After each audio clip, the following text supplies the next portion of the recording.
ਉਹ ਬਾਬਾ ਜੀ ਰੱਖ ਲਓ। ਯਾਰ ਤੁਸੀਂ ਸਾਡੇ ਬੱਚਿਆਂ ਦੀ ਨਹੀਂ ਨਹੀਂ ਬਾਬਾ ਜੀ, ਇਹ ਤੁਹਾਡੇ ਨਾ ਕਿਸੇ ਬੰਦੇ ਨੇ ਤੁਹਾਡੇ ਵਾਸਤੇ ਮੇਰੇ ਕੋਲ ਅਮਾਨਤ ਭੇਜੀ ਹੈ ਕਿ ਇਸ ਬਾਬੇ ਉਹਨਾਂ ਨੂੰ ਦੇ ਕੇ ਆਓ। ਇਹ ਲਓ, ਇਹ ਵੇਖੋ ਨਾ, ਅੱਲਾ ਦੀ ਤਰਫੋਂ ਹੀ ਹੋਇਆ ਨਾ, ਅਚਾਨਕ ਮੁਲਾਕਾਤ ਹੋ ਗਈ। ਇਹ ਤੁਸੀਂ ਰੱਖੋ। ਆਮੀਨ। ਜਿਨ੍ਹਾਂ ਦਿੱਤੇ ਨੇ ਬਸ ਉਹਨਾਂ ਲਈ ਦੁਆ ਕਰਿਓ। ਇਹਦਾ ਤੁਸੀਂ ਆਮੀਨ ਆਮੀਨ। ਤੁਸੀਂ ਲੈ ਕੇ ਆਏ ਹੋ ਚਲੋ। ਹਾਂ, ਮੈਂ ਪਿੱਛੋਂ ਮੋੜ ਕੇ ਆਇਆ।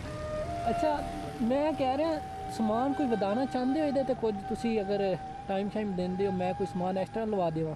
ਮੇਰਾ ਪ੍ਰੋਗਰਾਮ ਇਹ ਬਣ ਰਿਹਾ ਹੈ ਕਿ ਮੂੰਗਫਲੀ ਨਾਲ ਲਾ ਲਵਾਂ, ਸੀਜ਼ਨ ਆ ਰਿਹਾ ਅੱਗੇ। ਬਹੁਤ ਬਿਹਤਰੀਨ ਗੱਲ ਹੈ, ਮੂੰਗਫਲੀ ਲਗਾ ਦੇਣੇ ਇਨਸ਼ਾਅੱਲਾ। ਕਿੱਥੋਂ ਮਿਲੇਗੀ? ਮੈਂ ਖੁਦ ਲੈ ਕੇ ਆਵਾਂਗਾ, ਇਹਨਾਂ ਪੈਸਿਆਂ ਦੀ ਨਹੀਂ ਲੈਣੀ।